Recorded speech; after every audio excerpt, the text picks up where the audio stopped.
right, folks, we are back for another episode of the Inclusion Solution Lab, specifically our Everyday People, Everyday Stories series. I'm so excited to be joined with Sajda Ali George. She is an education and IT consultant, a trainer, nonprofit developer, and entrepreneur, among other things. But most importantly, she is an everyday person experiencing this global pandemic with us. Sajda, I'm so excited to have you joining us today. Thank you, Brittany, for having me. I'm excited to be here. This is a wonderful opportunity. So thank you. One thing I didn't share, and Sajda will share a little bit more, is that she is joining us from the British Virgin Islands. And so I'm excited to have just a even more perspective into what has become, even though it's a global pandemic, a very U.S.-centric conversation, if or depending on what your media outlets are or what you're following. So we're going to jump right in, and I'm going to ask Sajda to just share a little bit more about yourself and more specifically, what aspects of your identity have influenced how you're experiencing this moment in time. Okay. Well, thank you again. So more about myself. I am all of those things that you just mentioned in my bio. So many different titles. But in addition to that, I'm a mother and I'm a wife, and I also go into how that the importance of those roles play into this new situation. My career background starts in education. I have over 25 years with special education. So my education consultancy focuses on helping schools, helping parents, helping teachers become more inclusive for students with special needs, working with diverse populations when it comes to academic needs, and just academic support overall. My nonprofit background, I've been in it about 15 years out of my life, and I've had my own nonprofit for about 12, and now I'm on the board of another nonprofit. The one that I founded myself focused on sustainable education in East Africa, and the one that I'm a board member of now focuses on addressing the maternal crisis of women of color in the United States. So all of those avenues are very near and dear to my heart as far as advancing humanity. And that's what I consider myself, a humanitarian in all aspects of everything that I do. And with the IT training and consulting, that kind of is another caveat into how to better reach other people when it comes to working with students with diversity. It's just here's another platform that we can use as part of 21st century learning that we can engage students in. So that's how it really, in a nutshell, how it's all come to be. And that is what led me to being in the Virgin Islands.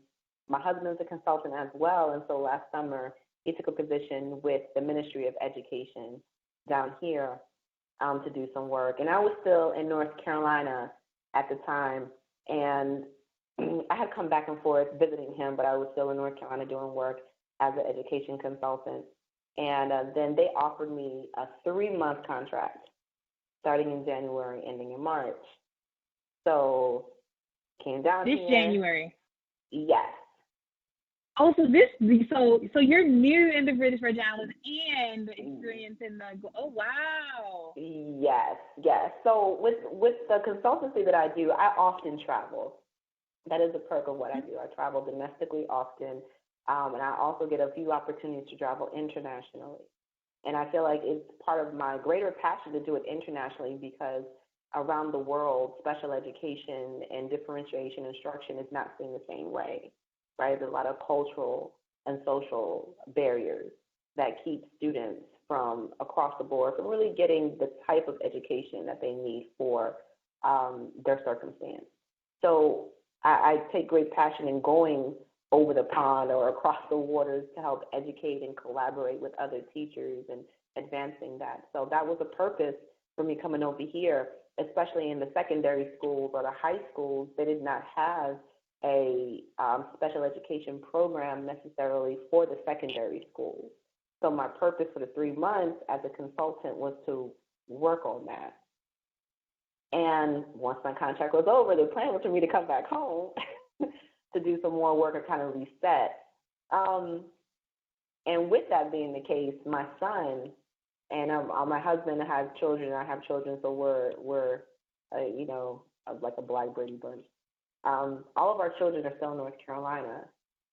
So my son, who is 8 years old, was just like, okay, mom is going to work. She travels a lot. He's used to me going abroad, and he's with his dad. So the fact that I called him and I said, well, baby, I'm not going to make it home. That was a large transition that we had to tell all of our kids on. The older ones are in high school and college, so, they were able to, deal with that a little more understanding. It makes sense. So this would be the longest time, I would say, that my son and I have been away from each other, capacity. So, and if I'm rushing the conversation, but it kind of brings into how COVID has affected me now, right? So it's one of those situations where you're living your everyday life, and then everything comes to a standstill. Everything comes to a standstill. And you're looking at, I'm looking at the United States, that world, from reports in social media and from apps and from reports from my family. I feel like I'm looking through a window. The other side is the life I used to live, and now I have this life over here. It's been very humbling, I would say. It's been, I joke with my friends, but it's been a Netflix movie. And so many twists and turns and dramatic situations. I literally feel like I'm two people, that my conscience is still in the States and my body, and I have to develop a different conscience here. It was a point where I was becoming accustomed to the culture. My husband is from the Caribbean, so this is his home country. So I had that connection. And being a global citizen, as I call myself, and traveling in different places, I enjoy living abroad temporarily to expose myself to different ways of life.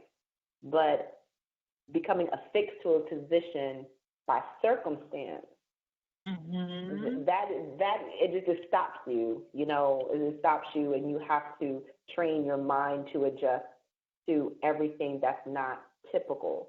Now, my non-typical adjustments were just me understanding how the school systems work and how the culture works and develop new relationships. And that's when things were, quote unquote, normal before COVID. And now this country has to adjust. And they're implementing new policies, and they're implementing new strategies and methodologies that are very foreign to me. And I'm comparing it back home, and I'm experiencing this, but I'm emotionally experiencing that. So it's been a roller coaster. It's been a roller coaster, but I'm fortunate to be with my husband, for one, but also being able to stay connected with my family and learn a new appreciation of, virtual meetings and FaceTime and phone conversations, and how that really can ground you in a situation like this. So it's different. Is different.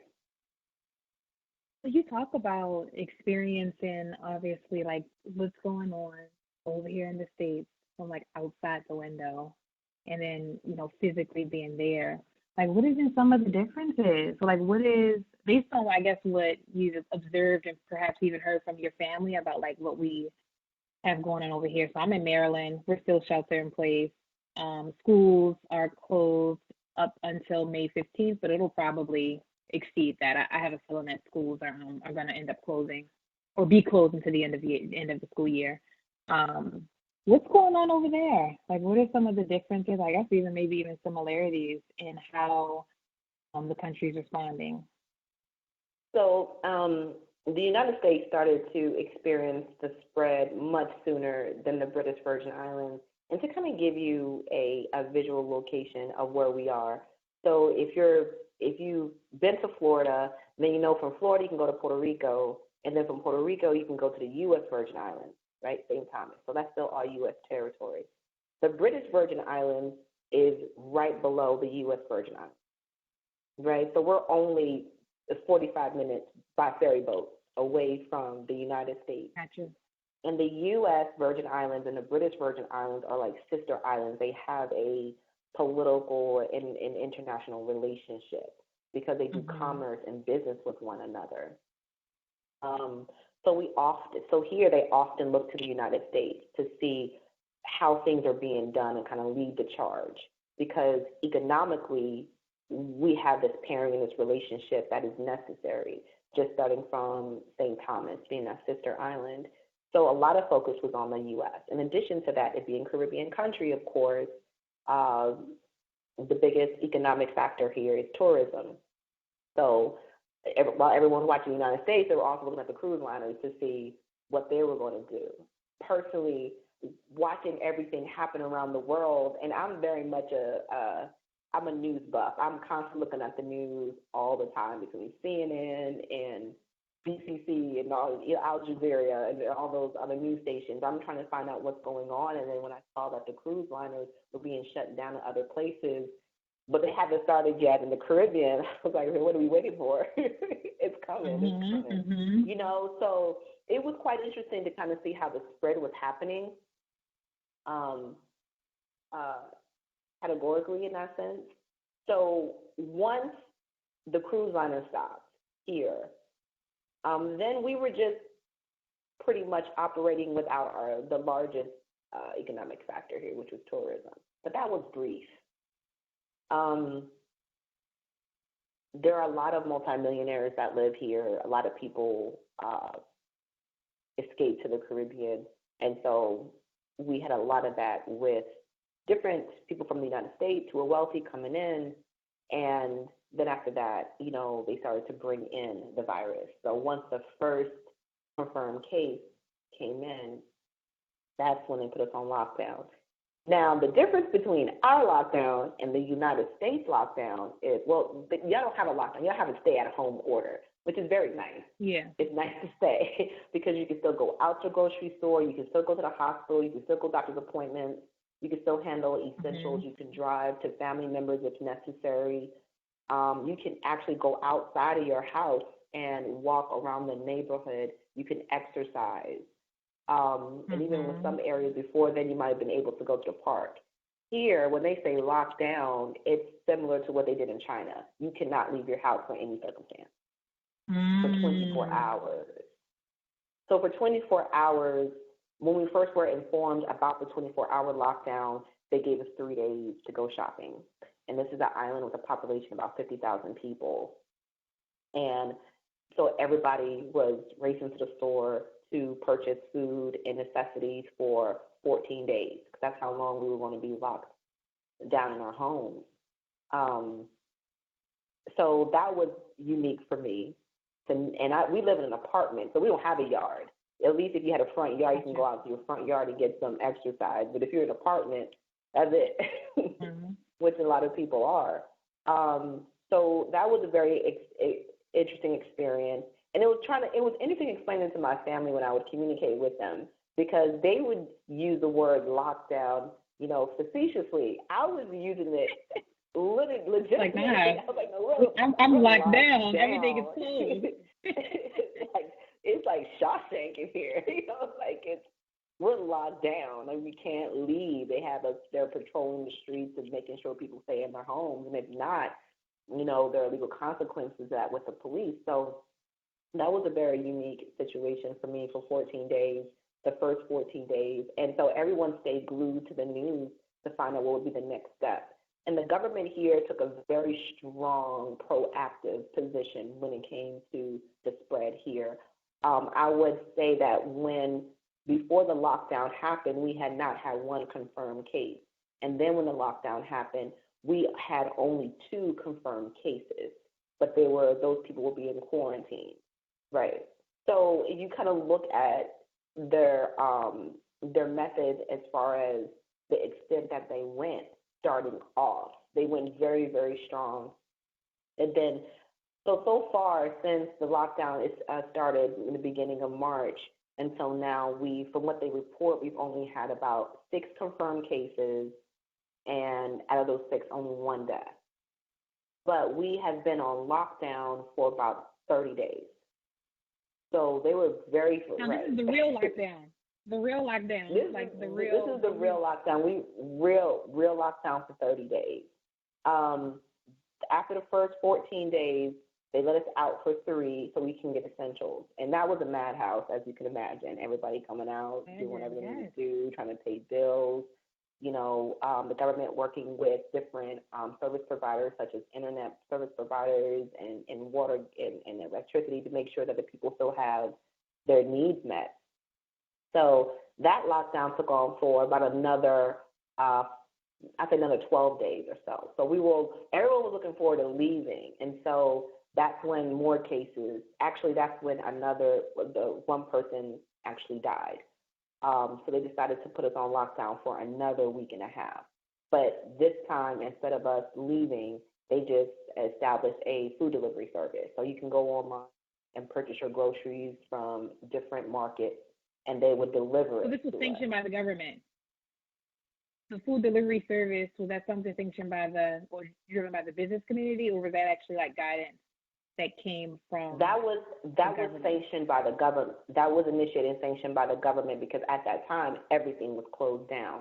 Nobody could open business. Gotcha. It was literally a ghost town. And all the wildlife, such as we have all of these goats and chickens and roosters and sheep and cows that like are just wild and just wander around. They were taking over the city at this time because there was nobody on the road. Nobody was out. They were having a ball.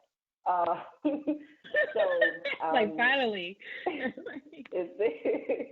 So the government initiated that, and it actually and that's actually the first time here that food delivery service was introduced. It's not something that's regular here.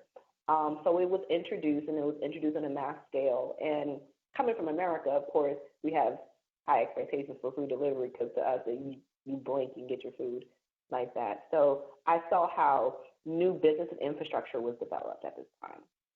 And I was actually quite impressed about how efficient it went compared to, if you think about something they've never implemented before, and then literally overnight they had to create a system that worked for the government and worked for the territory, and they were able to do that to where people were being fed, people were receiving food, whether they paid for it, and they had a food delivery service where free food was being delivered to them. So I was really quite impressed with how functional and efficient the territory had handled the situation, and coming from a global perspective, which not that many people I spoke to here could really understand. I said, this has actually gotten really well, considering that where you all were coming from before. So while this is going on, I'm still talking to my family back home, and they're like, yeah, I want to go to the grocery store and pick up this and pick up that, and me missing that opportunity to kind of go out and do for myself instead of having to rely on people to bring things to me. That was definitely a humbling experience, trying to stay busy in the house, dealing with third-world barriers such as unreliable internet. Nothing here is conveniently unlimited, so you have to always kind of make sure you have the finances to provide that for yourself. Also, here have issues with electricity, so sometimes electricity will go out, or using cistern water to using government water. It will just switch on you, and thankfully my husband will let me know, okay, tomorrow the government's switching the water systems, this and that. So it was a lot of adjustments overall that had to be made initially before COVID, but even more so now. So I did a lot of Netflix and chilling.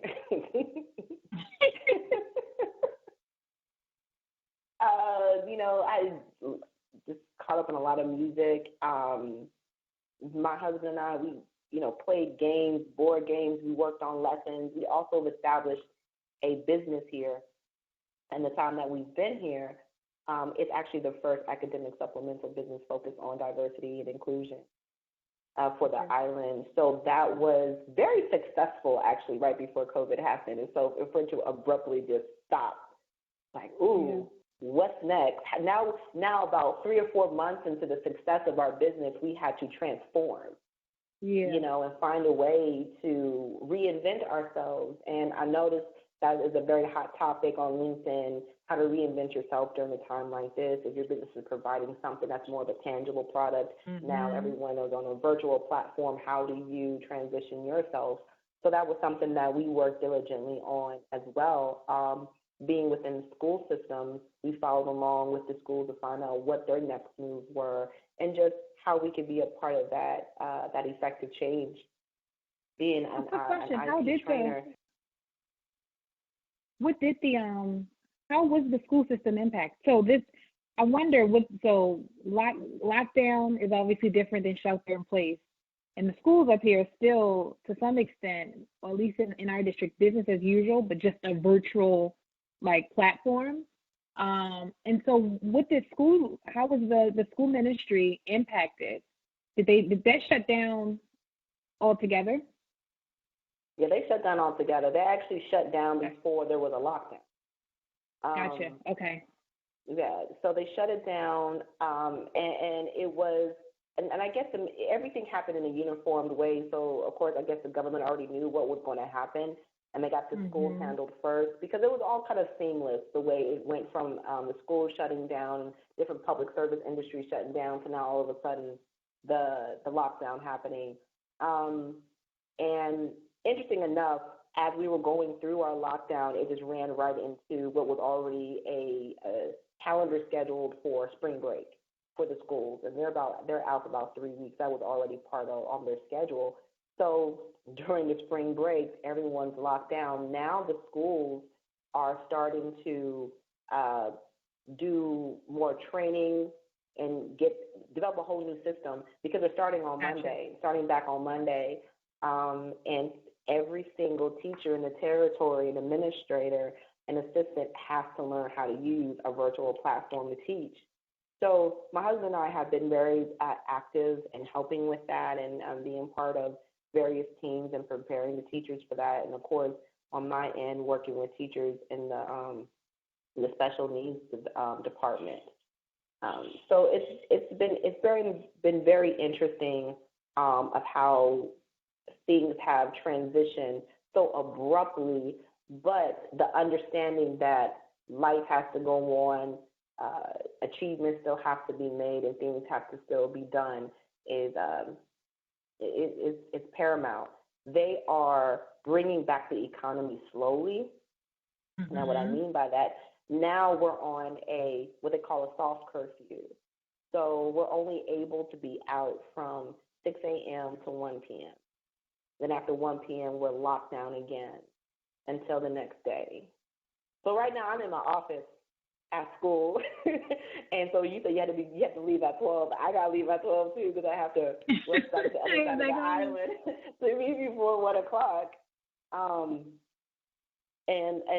So it's a transition which everybody, I would say the general consensus, the people have understood the necessity of it. Whenever the government gives an announcement, the premier speaks first, then the governor, and then the minister of health. And it's all on Facebook Live, so you're constantly able to see the comments at the bottom. And in general, the people feel very satisfied and appreciative on how the government's been handling things. Because, as I said before, they look at what's happening in America, and they don't want none of that. And a lot of BV Islanders have businesses and families in the state, so they're connected. Just to show you the comparison. Oh, and I don't know if I mentioned this, but right after the schools closed, they closed the borders to the territory. So no one could really get in and out, which is why I'm still here, right? I wasn't able to fly out. My flight actually was for April 6th, and by that time we were on lockdown, borders were closed, it wasn't going to happen. Yeah. So St. Thomas, and I said before, is about 45 minutes by ferry to us. St. Thomas has now, I think, 50 confirmed cases or more and several deaths. So their numbers are continuing to grow. They're following the trend as the rest of the United States when it comes to per capita, right? They're growing rapidly. And so is Puerto Rico. Those, because they can't close their borders. They're islands, but they can't close off their territory. Fortunately, we can, and we have. And of course, because it's the British Virgin Islands, they have the relationship with the UK, and that has significantly impacted this country's ability to develop a new normal, but safely and efficiently, because the borders have been closed. And I applaud that. I really do. I'm applauding it. Like, so y'all listening? Because this is, yeah, this is.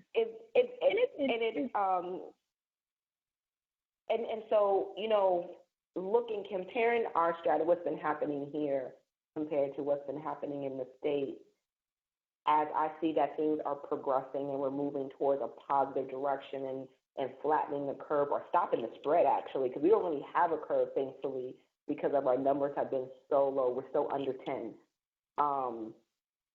But their objective from the beginning, the government's objective, has always been to stop it, not even allow for any of it to come in.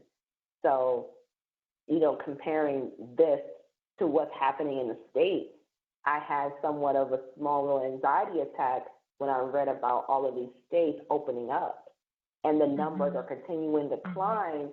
And I'm like, you all are nowhere near opening up for businesses in whatever. And I became very nervous for my family, for my son, for my one of my bonus kids. She's an essential worker, so she has to go in every day, right? My son's family members, some of them are essential workers. He's with them right now. So understand, and then of course reading about the statistics of people of color who are dying at a higher rate in the United States because of the spread, and understanding that there's a large population of people of color who are the essential workers. So they're on the front lines anyway.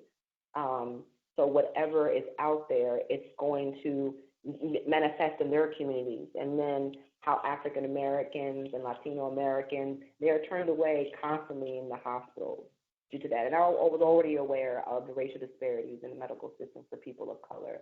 So seeing how you have a subgroup of people who are adamant about going outside just so you can get a haircut and get a burger, and seeing that selfish mentality, thinking about the me and not the we factor, and being in denial and calling this virus fake, calling this virus, propaganda, or just a way to get, the president out the office. It goes beyond political affiliation. And for them, I was listening to the governor of New York, and he's actually become my favorite personality now. And I saw an interview where an interviewer was asking him, why don't you do the same thing all these other states are doing and opening up? Why do you have against business? Do you believe in the statement that the cure can't be worse than the virus? And he was like, well, what's worse than death? Nothing's worse than death. And that was such a powerful statement, because that's exactly what everyone is facing. They're not facing inconvenience. They're not facing a moment of, being unfavored. They're literally facing death. And if it's not you, it's someone else. And that's the reality. And that's the position that the government here took. This will kill you. So we want to make sure that people don't die. I feel like not every the United States of America is not united in that mentality at all. So it's been looking through that mirror. It's been looking through that window and just having moments where I'm gasping for air and just like, no, what's going on? Why? One thing that I think is worth calling out here, because you talked about the I before the we, right? And so the United States is a individualistic culture.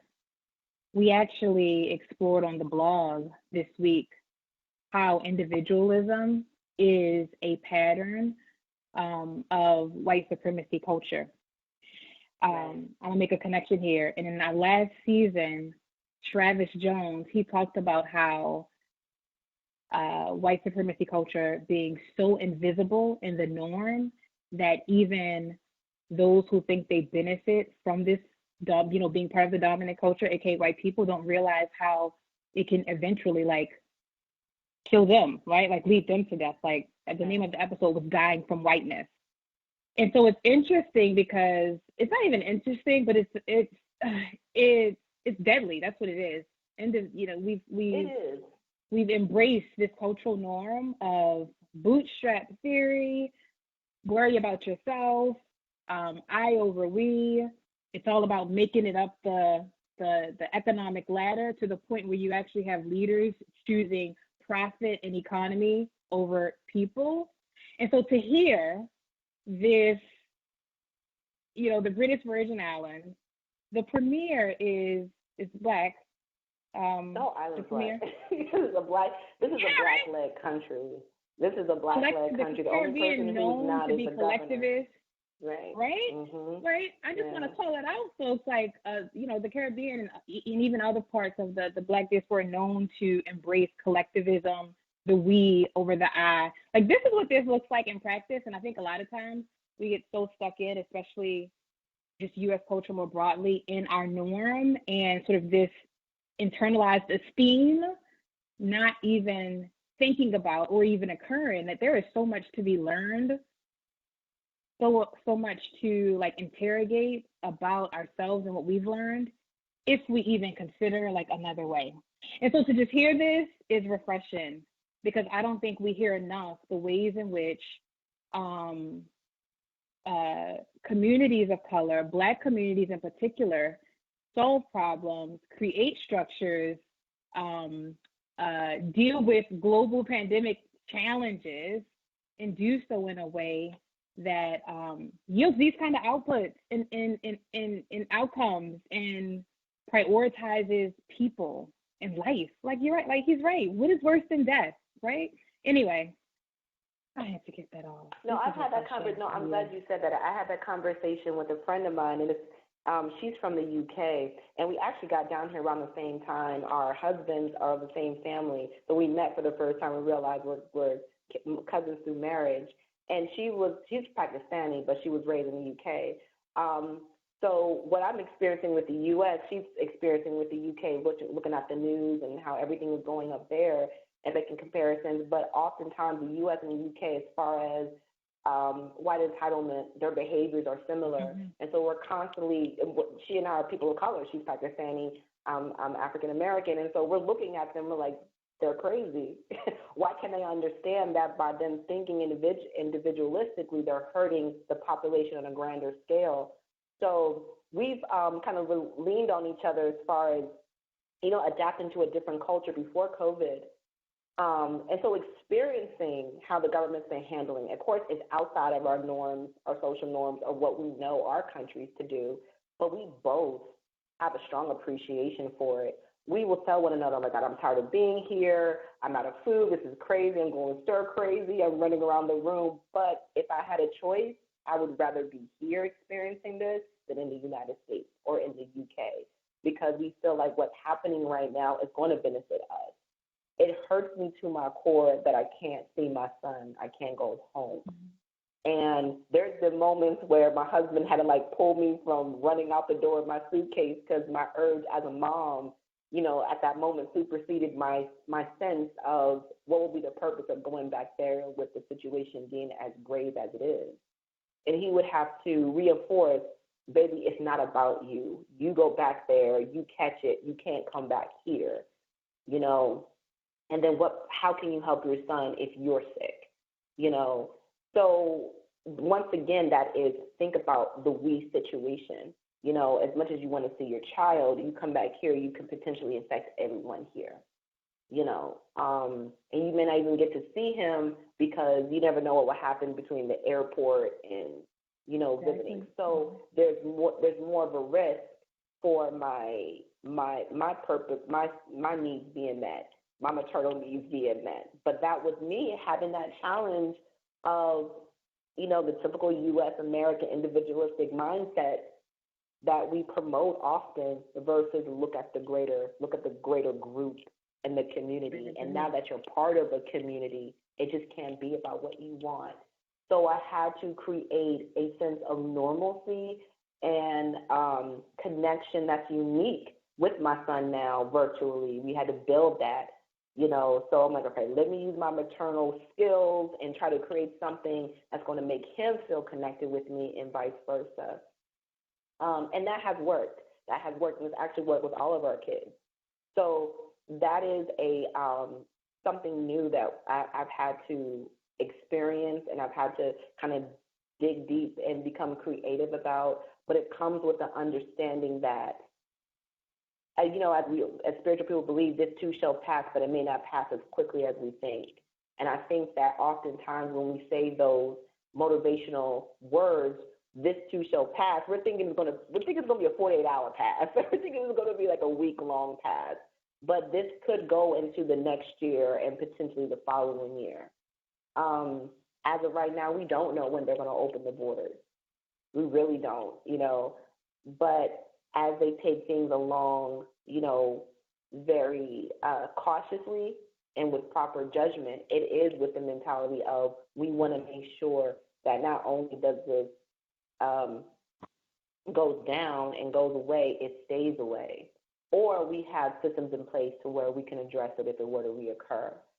So I think it's a very smart move. It is very difficult and tough sometimes, especially when you get in your own head about it. But living abroad and being able to experience a new way of life during this has been very educational for me. I think it has improved my consciousness, my way of compassion, of empathy, expanded my credentials as a global citizen. It's made me more aware of myself as an American and just seeing how we are. I'm very, very disappointed in the way things are being run in the government right now. I feel like leadership treats our country as a Jenga game and is slowly pulling blocks down from the foundation of our country, and just to see how far they can go before it falls over. I've had moments where I've cried because I love being who I am as an American. I'm very aware of the history of my country and how I fit into that, but I'm proud of who I am. So to see it from afar this time, to have a bird's eye view of what's happening, it's very sad under the leadership it has right now. At the same time, I am honored to be part of a community and a government and a country that's handling it on a humanistic level, I feel. People are going to say different things. Of course, the citizens here, they have their own opinions as government's doing this and government's doing that. But I know my appreciation for what's happening is in comparison to what is not happening over in my country. And we're small compared to the United States, but I think we're doing really big moves here. As far as how I'm able to continue with that through my skill in my career, and now is the opportunity of teaching those who've never dealt with a virtual platform how to educate and how to educate students with disabilities. And because the disability system or the special education system wasn't clearly identified, it actually came down here for that purpose, hadn't even really scratched the surface because, when it comes to when you're invited by a different country to do a job and you're engrossed in the community and it's so focused on public service, you don't come in with the aspect that you know everything or that your system is better. You have to come in with cultural responsive understanding and cultural responsive sensitivity. A lot of learning foundations have to be in place on my end before I say, okay, this is a method that we use or can be used, or this is what it's looking like. Before we have to build up that sense of trust. And I think I was able to develop that foundation in the 3 months of my contract, to where now my opinions and my leadership will be utilized But now dealing with it in this type of situation where I can't sit next to you and, lead you through a physical training, I have to do it virtually, and then I have to teach you how to use this platform to do it virtually. And, you know, it's a challenge that I accept, and I feel like that's just the next step of my experience as a consultant. But it's definitely something that some days, I'm twisting my locks. Like, what do I do? How do I? Yeah. Yeah. Yeah. So I'm wondering, especially as we wrap up, if you have any, whether it's actions, like parting thoughts, and I kind of want to focus on the children. And so whether it's from your perspective as a mom and now sort of a distant parenting relationship, or an educator who has experience with students with a range of diverse needs, what do we need to be mindful of? Maybe what's the impact, or what can we do? When it comes to, I want to speak for the parents first, because right now everyone around the world seems to be now taking the leadership of their teachers and teaching at home. And I understand it's a very, very difficult and daunting situation, and some parents give up. What's very important that the first thing they do is create a schedule. When you were at work, you had a schedule. Your kids had a schedule. Schedules control the baseline of everything throughout the day. So children need that as well, even more so, because left to their own devices, literally and figuratively, left to their own care, they are not going to be able to center themselves or their mind enough to focus on what needs to be done as far as their academics. So parents need to put in place a very clear, specific schedule of their day from the time they wake up to the time they go to bed, and it needs to be consistent. This helps a kid train their body, their mind, their attitude to focus on the work. I also suggest that when it comes to students who haven't had a lot of experience doing work on the computer. I'm not talking about with technology, because all kids in the United States have some exposure to technology, but actually doing work on their computer, that parents need to limit the amount of hours of time on the computer versus on their personal device. So if the child is starting off doing an assignment, maybe give them 30 minutes for the first time they're experiencing it, and then the next day give them 35 minutes, and then maybe the next day give them 40 minutes. But decrease their screen time on their tablet or on their game or on their PS2 or something. Make the shift. Make them understand that you will have screen time, but it will be with a different focus.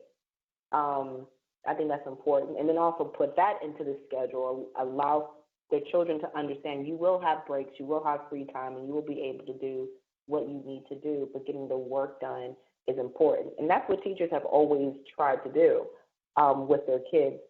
In addition to that, it's very, very important that the parents stay in constant communication with the teachers as much as possible. Engage in the conversations. What can I do? How can I improve? Help me with this. Show me what to do.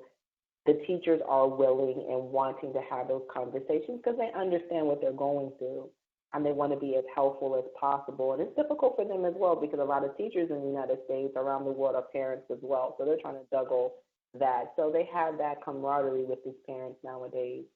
I would say for the parents on an individual level, in addition to making their kids' schedule, make your schedule. If you know that you won't need to monitor your child during homework, then you put them to your schedule, then that's 45 minutes that you can get your job done. You can have a meeting, a virtual meeting. You can, do household chores. You can, manage whatever you need to manage. Your day may look like you have to break it up as well, because now you're multitasking, not just yourself, but your child, and that could be difficult.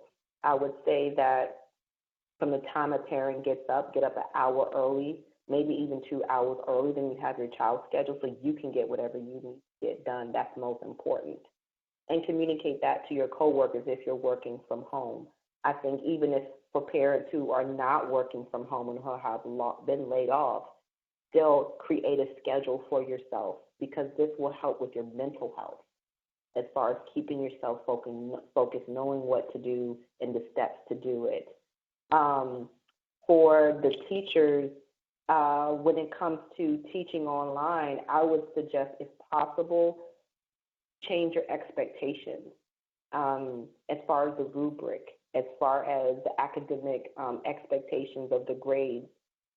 Don't try to teach a student, any student, regardless of disability, don't try to expect for a student to give the same type of work that they would have given in a brick and mortar school in your classroom now that they're on a virtual learning tool, because there could be social caveats and social barriers that they have to deal with that are obstacles for them, right? This is a new challenge for kids.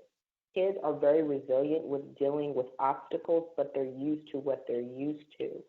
And if they see that their parents don't have a hold of things and their teachers don't have a hold of things, they will break down as well. So everybody has a threshold of limits. So I would ask the teachers to be realistic and lower your expectations of the rubric for the assignment, and just really get down, if you can. Of course, I'm sure your school district will dictate it for you, but if you can lessen the work, the amount of work and the pressures, I would strongly encourage to do that. And it also is a benefit for the teachers, because that's less work you have to check.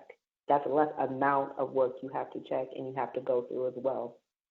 I think what overall needs to be understood is that, if anything right now, I think special education teachers are probably at the mountaintop as far as understanding what people have to go through by working in situations that are difficult and different than before, because we understand the necessity of changing the environment, changing the narrative, creating realistic goals and measurable goals and timely goals and such. We understand all of that, and what is abnormal to the masses is normal to the minority. And right now, everybody is is that tweetable quote right there?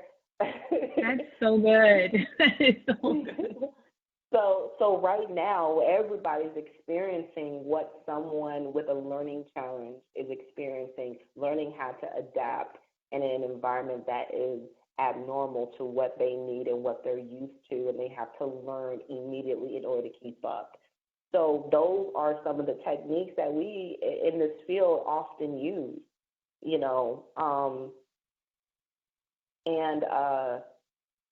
so that's what I'm doing right now with these teachers, but with this point in time, it's implementing those skills, but with the cultural sensitivity that is needed, right? Understanding that me being American and coming from the United States, although our special education system is far more developed, I have to understand that what their institution looks like is going to be for them and best for them. And I would encourage that every teacher does that as well when talking to parents and understanding the parents communicate effectively but respectfully to the teachers. Look, this is what we're working with. How can we improve? And that hopefully the parents can encourage the students to communicate to them about what works for them and also what is a stressor for them. So communication all the way around, but everyone making space for the other person to adjust, right, and still feel successful, still feel accomplished, and still feel safe within that. I think that's really important right now. This has been so wonderful. I know we got to wrap up because you have to get on the other side of the island. But Sajda, where can folks find you if they want to follow up, reach out, learn a little bit more about your consultancy and the work that you're doing, if you don't mind sharing? Sure. They can email me. My email address is saligeorge16@gmail.com, and then my company email address is gdlc2020@gmail.com. Excuse me. Our website, you can find us on Facebook at George Diverse Learning Center on Facebook. You can also find me on Facebook at Saja Ali George. I'm also on Twitter. Yeah, so just all of our contact information is on our Facebook page. Our email information is on our Facebook page. I may have given the wrong email address because we just upgraded the email address. So we just did it yesterday. And I so can link it in the episode the too. right one.